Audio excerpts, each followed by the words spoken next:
Assertive ವಾಕ್ಯಗಳನ್ನ ಯಾವ ರೀತಿ indirect speech ನಲ್ಲಿ ಬರಿಬೇಕೋ ಅದನ್ನ ಕಲಿಯೋಣ. ಸೊ ಈಗ ಇದನ್ನ ಸುಲಭವಾಗಿ ಯಾವ ರೀತಿ ಇಂಡೈರೆಕ್ಟ್ ಸ್ಪೀಚ್ ನಲ್ಲಿ ಬರಿಬೇಕು. ಸೊ ಇದಕ್ಕೆ ನಾನು ನಿಮಗೆ ಒಂದು ಫಾರ್ಮುಲಾ ಕೊಡ್ತಾ ಇದ್ದೀನಿ, ಜಸ್ಟ್ ಅದನ್ನ ನೆನ್ಪಿಟ್ಕೊಂಡ್ರೆ ನೀವು ಸಾಕು. ಇಲ್ಲಿ ಅಸರ್ಟಿವ್ ವಾಕ್ಯಗಳಲ್ಲಿ ಬಳಸುವಂತಹ ರಿಪೋರ್ಟಿಂಗ್ ವರ್ಬ್ಸ್ಗಳು ಯಾವುವು ಅಂದ್ರೆ told, said, replied.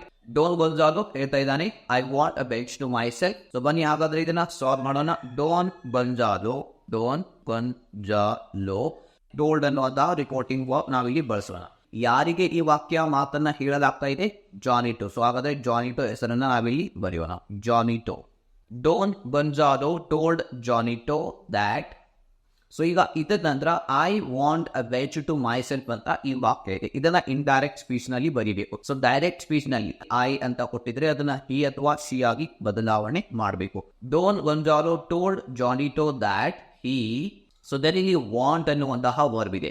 So want ನ ಸೆಕೆಂಡ್ ಫಾರ್ಮ್ ವಾಂಟೆಡ್. ಇಷ್ಟನ್ನ ಮಾತ್ರ ನೆನ್ಪಿಟ್ಟುಕೊಳ್ಳಿ. He wanted a bench. Then to myself ಅಂತ ಇದೆ. ಟು ಅನ್ನ ಆಸ್ ಇಟ್ ಈಸ್ ಬರಿಬೇಕು. ಸೊ ಮೈ ಸೆಲ್ಫ್ ಅನ್ನೋದು ನಾವು ಹಿಮ್ ಸೆಲ್ಫ್ ಅನ್ನ ಬಳಸಬೇಕಾಗುತ್ತೆ. ಸೊ ಹಿಮ್ ಸೆಲ್ಫ್ ಅಂತ ಬಂದ್ರೆ ಇದು ಆಗುತ್ತೆ ನಮ್ಮ ರೈಟ್ ಆನ್ಸರ್.